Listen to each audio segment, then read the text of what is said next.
네, 안녕하세요. 여러분들의 구독과 좋아요로 이 채널이 유지되고 있습니다. 네, 영상 속도는 1.5배를 추천드리는 바이고요.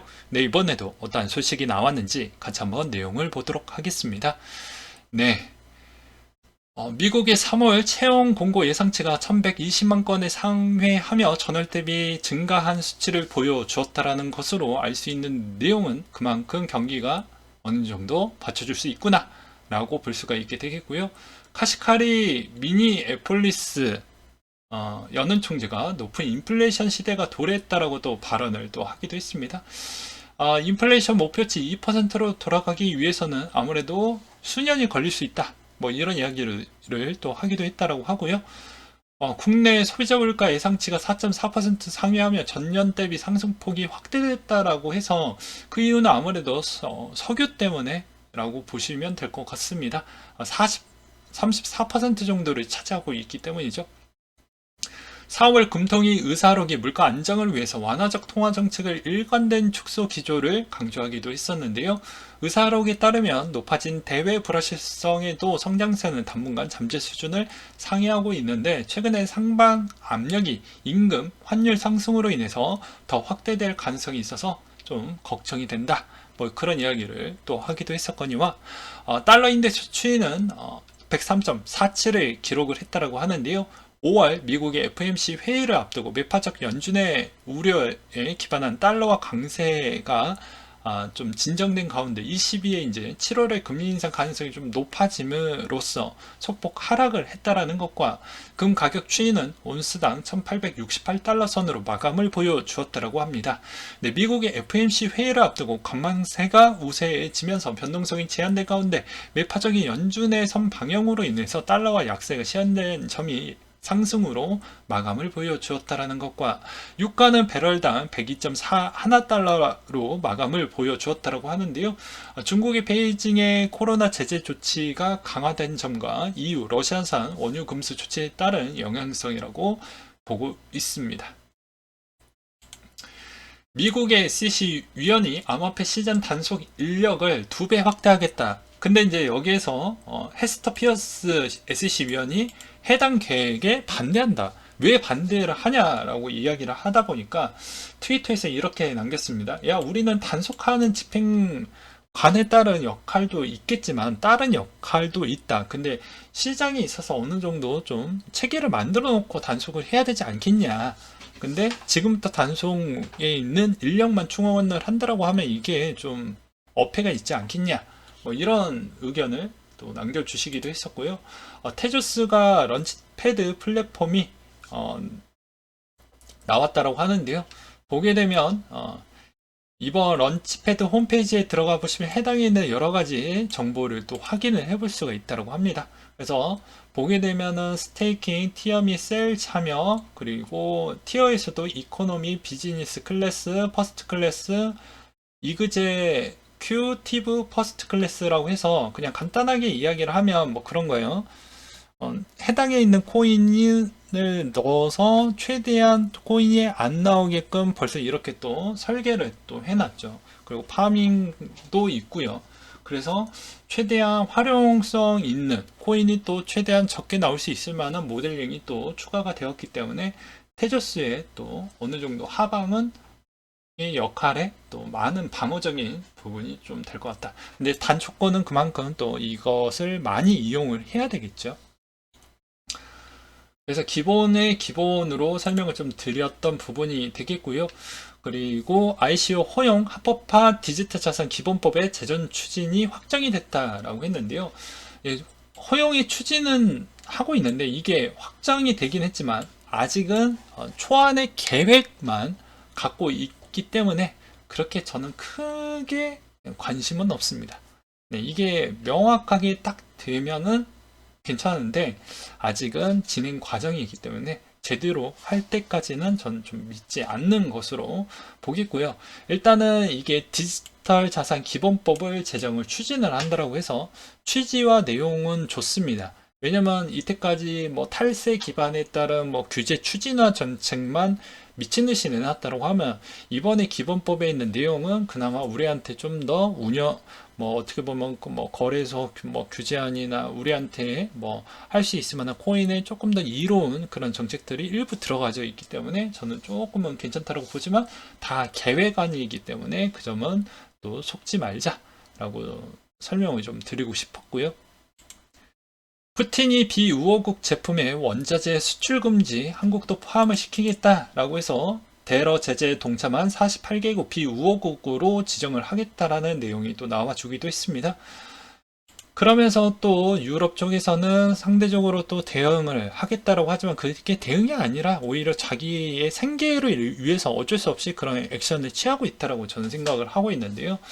이제 러시아의 3분의 2 정도를 쓰고 있었던 그 비중을 최대한 줄이고 그리고 헝가리, 슬로베니아는 의존도가 90%이기 때문에 여기에서 우리는 할 수가 없다라고 이야기할 수밖에 없겠죠. 그래서 좀 그렇거니와 유로존의 4월에 소비자 물가 예상 상승률 추이가 7.5%가 나왔기 때문에 역대 최고치를 찍었습니다. 그 중에 가장 좀 눈에 들어왔던 거는 에너지 가격이 38%라고 볼 수가 있게 되겠는데요. 뭐 대표적으로 보게 되면 독일이 뭐 대략 16에서 18% 정도 인상을 했었고요. 올 초에. 그리고 영국은 50% 올렸고요. 네, 이탈리아는 40% 올렸고요. 네, 이러합니다. 네. 그래서 쉽지가 않는데 언제까지 이렇게 버틸 수 있을 것인지 저는 매우 궁금하다라고 좀 보고 있는 실정이고요. 푸틴의 9일 전승절을 앞두고 전면전일 것이냐 아니면 종전에 따른 부분이 곧바로 진행이 될 것이냐 따른 내용이 있었는데요. 이제 소수몽키님 유튜브에서도 이런 자료를 볼 수가 있는데 그 내용의 일부분을 제가 인용을 해서 설명을 좀 드리도록 하겠습니다. 네, 러시아 침공의 2단계 목표는 돈바스와 남부 전역인데, 자, 러시아군의 우크라이나 동부 총집결 부분이 5월 9일 전까지 승리 선언의 목표를 갖고 있다. 그럼 5월 9일자는 무슨 날일까요? 1945년 나치 독일 패배를 승전 기념일, 그러니까 행사라고 볼 수가 있게 되겠는데, 이 기념일에 맞춰서 축하할 거리를 좀 만들어 보겠다라는 의도가 좀 없지 않아 있었거니와, 그 다음으로는 아무래도 이번 탈나치화 주요 목적으로 침공하면서 특별 군사 작전이라고 이름을 붙여가지고 이제 군사의 작전명하고 군인의 그런 특별적인 요인의 이제 평화 유지군 목적으로 보냈지만 이번엔 진짜로 군인을 투입을 하겠다라고 이야기가 나왔기 때문에 이거는 약간의 군인을 보냈던 해석의 여지도 달라서 이제 본격적으로 움직인다라고 보시면 될 것 같습니다. 그래서 취지는 두 가지가 될 수가 있게 되겠는데요. 아무래도 이제 본인의 지지율을 유지하기 위해서 저 행사에 맞춰가지고 하는 부분이 없지 않아 있거니와 아무래도 지지율 유지는 될 것으로 보여지고요. 그 다음에 이제 이번에 특별 작전으로 인해서 이걸 하게 되면 어떤 형태냐면 공식적인 전쟁이 됩니다. 예, 전쟁을 하겠다라는 부분이라서 과거에 이제 평화유지군 보냈을 때는 왜 이렇게 화력이 좀 딸리고 그러지 않았냐라고 보았을 때는 이게 좀 알아보니까 저도 최근에 알았어요. 일단 평화유지군 부분은 실제로 그 군인의 성향이나 그런 특징적인 보냈던 게 해당에 있는 여기 러시아 국방부에 따른 재원으로만 다 비용을 충당하는 형태로 진행을 하게 되어져 있습니다. 그러니까 생각보다 예산이 부족하면 부족한 대로 그렇게 할 수밖에 없는 부분인데 대다수 언론사 쪽에서는 러시아가 막 밀리고 있다라고 하지만 이제는 제대로 특별작전으로 해가지고 군사를 본격적으로 이제 제대로 진행을 한다라고 하게 되면 이제 선포령이죠. 이 선포령이 진행을 하게 되면 해당에 있는 국가의 전액 비용 자체를 군사 목적형으로 다 바꿔서 진행을 시킬 수가 있기 때문에 예산 자체가 좀 달라진다라고 볼 수가 있다라고 하더라고요. 그래서 이것이 가장 큰 차이점이다. 자금을 쓸 수 있을 만한 부분에 파이가 좀 달라질 수 있다. 그래서 화력은 더 커지고 인력도 생각보다 많이 투입이 될 수가 있기 때문에 이번 형태가 어떻게 될 것이냐에 따라서도 좀 달라질 것 같은데, 거의 이제 5월 9일 기준으로 해서 일자는 가까워지고 있는데 이제 둘 중에 하나가 될 것 같습니다. 그 전에 협상을 좋게 볼 것이냐, 그렇지 않았을 경우에는 이제 대부분 전문가들은 요거는 좀 힘들 것 같다라고 이야기를 하고 있고요. 대다수 이제 이 전쟁이 좀 길어질 것 같다라는 이야기를 좀 하고 있거든요. 그래서 저도 이게 이제 길어지게 되면은 저번에도 말씀드렸다시피 최악의 코스는 어떻게 해서든 러시아가 하반기 때까지 끌고 나가게 되면 러시아 입장에서는 나쁠 게 없습니다. 왜냐면 러시아가 인플레를 내가 주도적으로 만들어내고 있어요. 네. 그래서 보게 되면 뭐 나머지 견제하는 국가들이 뭐 이렇게 금융적인 제재와 뭐 이런 형태로 뭐 나와고 가고 있지만, 반대로 또 거기에 똑같은 형태로 보복에 따른 제재를 함으로써 인플레를 더욱더 가중을 시키고 있기 때문에 어떻게 보면 러시아 자체에서 인플레 부분을 계속해서 높여가고 만들어 가고 있는 리더 역할을 해주고 있다라고 볼 수가 있어요. 그리고 이제 두 번째로는 아무래도 저번에도 말씀드렸다시피 하반기에 갈수록 유럽이 에너지 부분에서 저렇게 힘들어하고 있는데 과연 버틸 수 있을 거냐. 그리고 분명히 그 폴란드 부분에 있었을 때 가스를 잠궜던 그런 사례가 있었기 때문에 안 잠근다라고 볼 수가 없어요. 마음만 먹으면 잠글 수가 있습니다. 근데 과연 그렇게 내버려 둘 거냐. 그래서 가스가 쉽게 잠글 확률이 매우 높을 수가 있다. 그러면 이제 독일과 여기 영국 부분은 생각보다 난처한 입장이 좀 될 것 같고, 나머지 이제 뭐 그전에 별로 좋지 않았던 뭐 피그스 쪽 국가들이 생각보다 타격이 꽤 큰데, 이제 거기에서 가뜩이나 체력이 안 되는 그런 나라들이 이번에 있는 이 물가를 또 뒤지게 또 맞게 되면 아무래도 회복하기가 정말 힘들지 않겠냐 라는 그런 의견들도 많이 나오기도 했습니다. 반면에 이제 푸틴이 암 수술에 임막을 했다라고 나오고 있는데요. 이 내용은 매우 주관적으로 좀 설명을 드리려고 하는데, 일단은 저는 이렇게 생각을 하고 있습니다. 이 수술은 생각보다 그렇게 뭐 위급한 수술은 아니다라고 생각을 하고 있거든요. 그건 왜 그렇게 생각을 하고 있냐면, 기존에 어차피 이 수술이 정말 중요했다라고 하면 굳이 현재 가장 중요한 시점에 있는 이런 전쟁적인 부분에서 굳이 이렇게까지 공개를 어떻게 해서든 정보가 나와서 이렇게 하지 않게끔 아마 그렇게 최대한 관리를 했을 것으로 보여지고요. 그 다음에 이제 두 번째로는 이 수술 자체로 인해서 뭐 전쟁의 영향성을 많이 흔들릴 수 있을 만한 요지는 거의 없다라고 저는 보고 있기 때문에 크게 문제되지 않을 것 같다라고 저는 생각을 하고 있습니다. 왜냐면 이제 푸틴의 나이를 보게 되면 어느 정도 또 볼 수가 있겠고요. 러시아에 따른 해당에 있는 법안 내용을 보게 되면 이제 또 뭐 대통령을 한 번 더 해 먹어야 되겠다라고 이제 간단하게 이제 표현을 한다고 하면 해당에 있는 그 법안을 좀 만지작 거려야 되는데, 또 최근에는 그런 모습을 보여주고 있지는 않습니다. 그러면 이 말의 의미는 무엇이냐면, 본인의 나이의 기대 수명이 어느 정도 알고 있고, 그 다음에 본인의 이제 그 다음으로 대행할 수 있을 만한 자를 이미 벌써 선임을 해놨다라고 볼 수가 있게 되는 것이죠. 내가 언제든지 죽어도 내 밑에 그런 대행자를 이미 후보자를 벌써 준비를 해놨기 때문에 문제될 게 없고, 만약에 수술성으로 인해서 사망을 한다고 해도 크게 문제되지는 않을 것으로 보고 있습니다.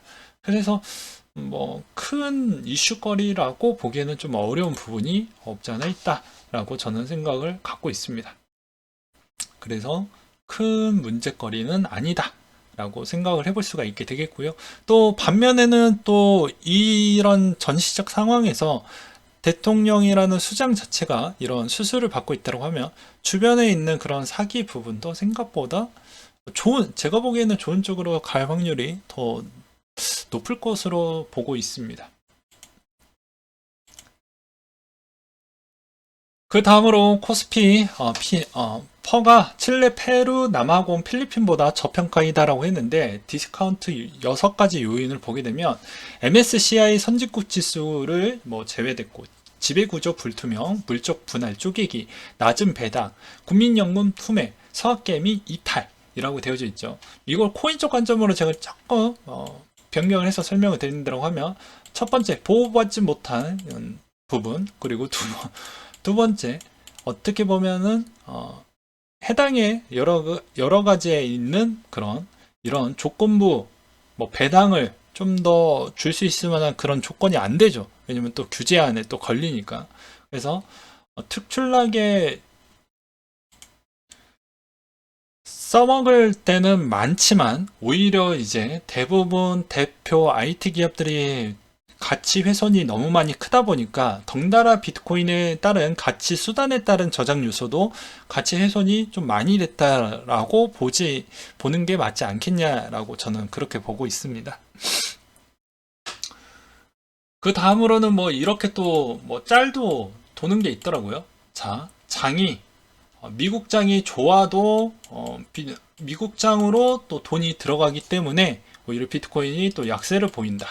그리고 미국 장이 좋지 않으니까 어떻게 보면 비트코인한테도 돈이 들어가지 않는다. 그리고 또 하나가 더 있었는데 기억은 나지 않지만 결과론적으로는 둘 다 장이 좋거나 장이 나쁘거나 비트코인한테는 별로 좋지 않는다. 그래서 미국 장을 어떻게 봐야 될까? 이런 짤도 돌더라고요. 그래서 그런 거 보면 좀 마음이 아팠습니다. 비트코인 1000개 이상 보유한 고래들이 늘어나고 있다라고 되어져 있는데요. 이거는 저번에도 계속 이야기를 해서 요약을 하면 쪼개기가 들어간다라고 보시면 됩니다. 쪼개기. 그래서 1개 이상 보유한 지갑이 사상 최대로 높아지고 있다라고 되어져 있죠. 그리고 이제 특이점은 18년도 하반기 강세장을 이끌었던 고래들이 다시 늘어난다는 것은 좋은 신호인데 10개, 100개의 고래와 다른 모습을 보이고 있는 1000개 이상 고래가 추가로 늘어날지가 주목이 된다.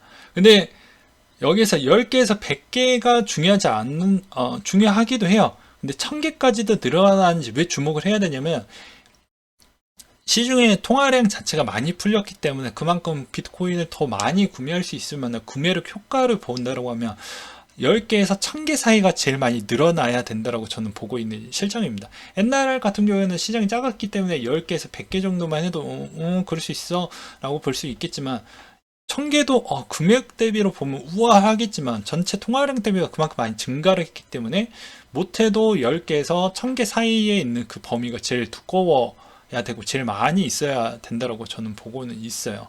근데 지금의 상황은 좀 그렇진 않죠. 여러 가지 규제안이나 트래블 룰 같은 거나 세금을 적게 내기 위해서 쪼개기를 많이 하고 있기 때문에 그 다음으로 넷마블이 MBX 비썸에 상장을 한다라는 소식이 좀 있었거니와 마이크로 스트래티지가 하락장에 2,100억 원의 손실을 받았다고 합니다. 여러분은 절대로 대출을 받아서 하는 걸 추천드리지 않습니다. 그래서 이제 마이크로 스트래티지는 곧 비트코인이라고도 볼 수가 있게 되겠는데 이 비트코인 자체도 많이 하락을 했지만 어떻게 보면 마이크로 스트래티지가 가치가 많이 내려간다는 건 비트코인에 따른 그런 가치 평가 부분이 시장에서 보여주는 게 더 낮게 본다라는 거잖아요. 그래서 그런 부분도 아까 그렇게도 또 해석을 해서 설명을 좀 드렸거니와 가상부동산 투자 의향 이유를 보게 되면 시세 차이가 얻기 위해서 메타버스 기대감 때문에 좀 많이 했다고 하지만 여기 뒤에 있는 거는 일부 사람들 그냥 약간의 이런 이야기를 했지만 이게 가장 크죠. 야 저기에서 몇천만 원 벌었대 하는 순간 다 그렇게 하는 거니까요. 라이트코인 민물 윈물 락트인 업그레이드가 곧 진행이 된다라고 합니다. 그리고 업비트가 꿀꺽한 예치금이 FIU의 코인 거래소 조사가 들어간다라고 하고요. 그리고 머스크 형이 트위터 상장 폐지 후 재상장을 추진할 계획을 갖고 있다라고 했었고요. 요 내용 좀 중요한 것 같아요. 별표를 잠깐 쳐보도록 하겠습니다. 저도 이제 나름대로 주관적으로 좀 해석을 해드리고 하기도 했었죠. 근데 요 내용도 이렇게도 또 해석이 가능하구나. 제가 또 누락했던 내용 추가적으로 보충 설명했던 매크로 전략가 이분께서 데일리 호들에 따르면 이제 루나 이야기를 좀 해주셨는데, 비트코인을 보유한 루나 가치가 급락을 하게 되면 루나 파운데이션 가드가 UST를 어느 정도 안정적으로 유지하기 위해서 비트코인 매도를 해서 하락을 촉발시킬 수가 있다고 하는데, 이렇게 되면은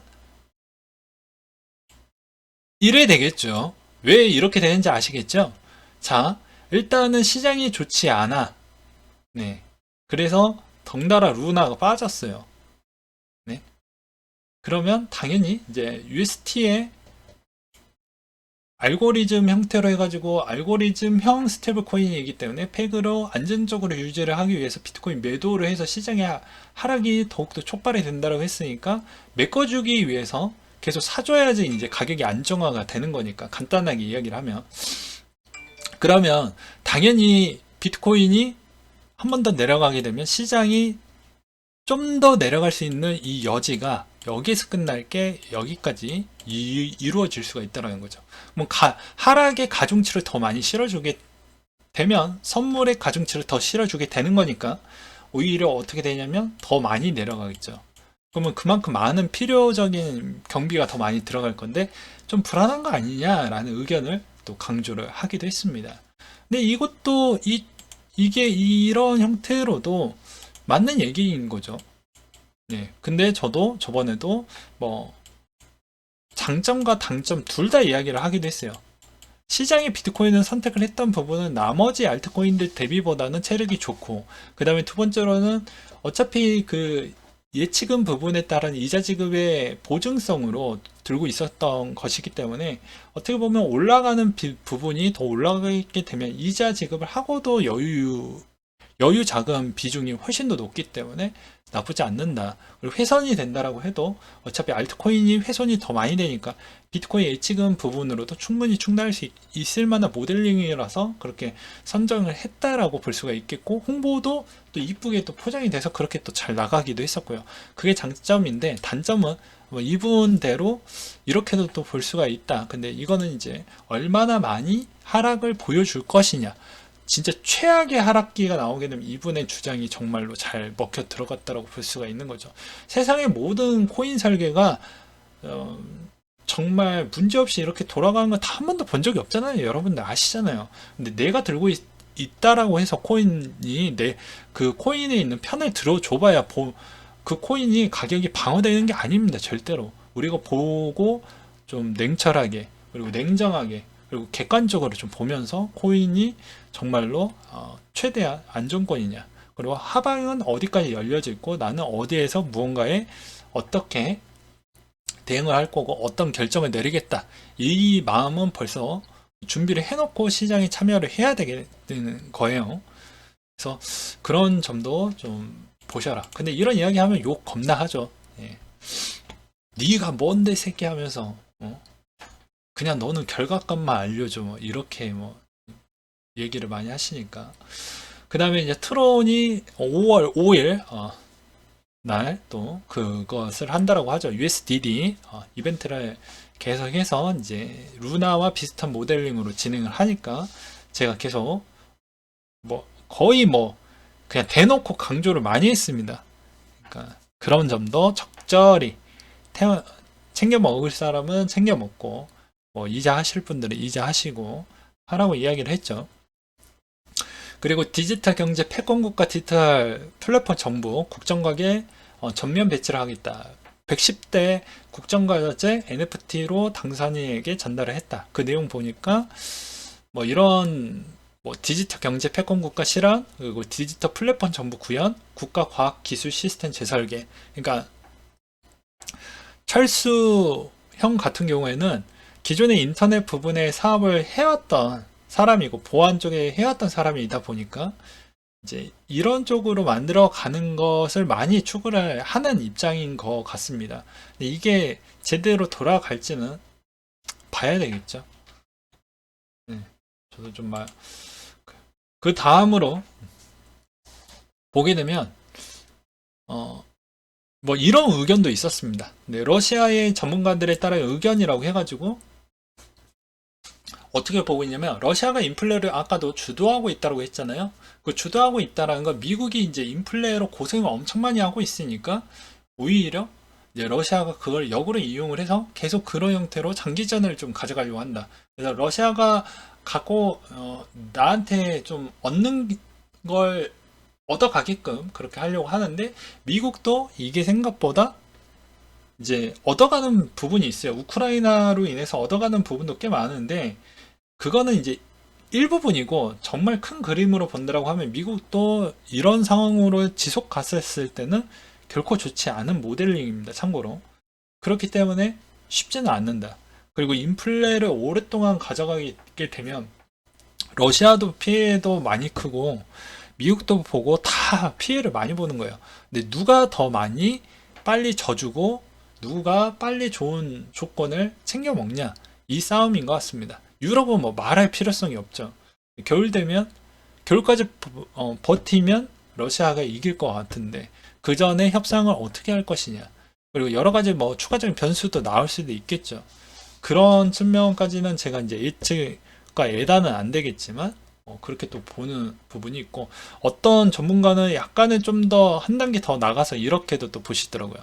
중국의 지금의 뭐 코로나 부분에 그렇게 강력하게 제로 코로나 정책을 계속 유지하는 이유는 러시아와 중국 간의 유대 관계 때문에 계속 그렇게 나간다. 그리고 그것을 역으로 이용해서 무역 협상에 있는 관세를 최대한 우리가 좀 힘드니까 조금만 더 버텨서 미국이 아쉬운 소리 먼저 거래가 들어올 때까지는 우리는 이것을 이대로 계속 유지를 하는 형태로 가려고 하는 것 같다. 뭐 이렇게 보고 있더라고요.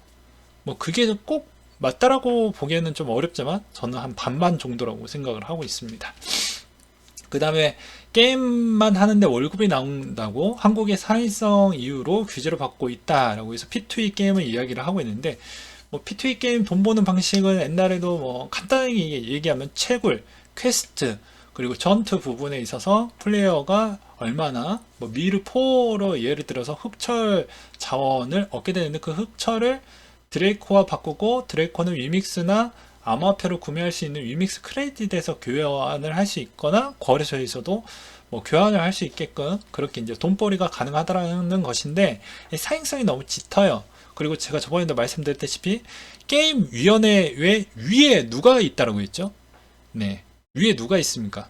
부모님이 있잖아. 부모님. 그 부모님 위에 누가 있어요? 그러니까 남편이 아빠가 이해를 해줄 거예요. 왜? 본인도 게임 해봤으니까. 엄마 측이 그걸 이해를 해주겠냐고. 이건 성별에 따른 갈등을 조장시키는 그런 발언이 아닙니다. 대부분 엄마 성향, 엄마 쪽이 그게 좀 더 강해요. 어쩔 수가 없습니다. 물론 다 잘 되라고 하는 것이니까. 근데 그거를 역으로 우리가 이제 투자하는 입장으로 보게 되면 상당히 좀 안 될 확률이 매우 높겠죠. 오래 걸리든지. 그리고 지난 일주일 동안 상위 거래소 청산이 생각보다 좀 많이 됐다라는 거. 그리고 DC 인사이드가 카카오 그란드 X와 손잡고 NFT 30억 개 부분을 좀 만들어 보겠다라고 하는데요. DC 인사이드 SNS 커뮤니티 파워가 꽤 셉니다. 전 세계에서도 그래도 꽤 순위 안에 좀 들어가더라고요. 최근에 좀 알아보니까. 그리고 또 웃긴 건 이 DC 사이드에서 주식 갤러리가 가장 인기가 좋은데 코인은 별로 좋아하지 않더라고요. 주갤 쪽에서는. 근데 그걸 어떻게 또 이거를 하면서 과연 뭔 소리가 나올 것인지 좀 지켜볼 필요성이 있거니와 그 다음으로 JP모건이 한국은행 5월 포함해서 금리 인상을 추가적으로 할 수 있다라는 이야기를 하고 있습니다. 그 다음으로 이더의 2.0 스테이킹 물량은 총 공급량의 10%를 초과했다고 하는데요. 지금의 유통량이 1억 2천만 개 정도 되는데 거의 뭐 일단은 아직까지는 무제한이죠. 근데 현재 유통 공급량은 그러하다. 그리고 은행에서 스위프트 떠날 러시아 은행이 더 많아질 것이다 라고 나오고 있는데 이거는 뭐 전 믿지 않고 있습니다. 왜냐면 다른 스위프트 말고도 다른 걸 쓸 수 있는 게 많지만 지금의 뭐 제가 저번에도 계속 말씀을 드리기도 했었잖아요. 러시아 거를 안 쓴다라고 하지만 쓸 수 있는 게 보여드리자면 오늘 영상 좀 길어지는데 해당에 있는 가스관이 이렇게 있으면 뭐 폴란드 거라고 칩시다. 여기 잠궜다라고 했죠. 잠궜어. 그럼 어떻게 하냐면 여기에 연결되어져 있는 곳이 또 하나가 있어요. 그럼 독일 거 갖다 써. 그러면 이렇게 해서 이렇게 해서 이렇게 해서 이렇게 들어온다고 칩시다. 그럼 폴란드는 독일 거 쓴다라고 하지만 결과론적으로 이 줄기는 어디 거야? 러시아 거잖아요. 이게 하나. 그 다음에 두 번째, 해양에서 저기서 삥 돌아와가지고 이렇게 해서 했어. 근데 여기 혼합이 몇 대 몇, 그게 정확하게 뭐 5대 5나 6대 4 정도 섞으면 그게 실제로 러시아산이 안 된다라고 하더라고요. 그런 방식이 있습니다. 근데 그것을 어떻게 저거를 안 쓸 수가 있을까요? 안 쓰면 바로 잠가버린다라고 하는데 쉽지가 않는 것이죠. 그래서 제가 보기에는 아무리 1년 안에 에너지를 충당할 수 있을 만한 여력이 안 됩니다. 왜냐면 이미 에너지 소비를 제일 많이 하는 국가가 영국, 독일, 프랑스인데 프랑스는 그나마 원전이 좀 있어가지고 어떻게 해서는 좀 버티는데 독일과 영국은 사이즈가 좀 달라요. 그래서 그걸로 충당하기에는 어렵습니다. 그리고 피그스 있는 국가들도 체력이 너무 많이 떨어졌기 때문에 쉽지 않고 이탈리아 같은 경우에는 그러니까 이것도 되게 웃긴 거예요. 애초에 에너지 부분을 다 주변 국가에서 매우 싸게 효율적으로 가져오다 보니까 그런 발전소가 거의 없습니다. 그래서 예, 진짜 거의 난처할 정도라고 보시면 될 것 같아요. 그러니까 애초부터 그걸 1년 안에 툭탁 만들어낼 수는 없잖아요. 그래서 결과론적으로는 어떻게 될 것인지 매우 궁금해집니다. 네. 오늘 내용 좀 많이 길어져서 죄송하고요. 이상으로 마치도록 할게요.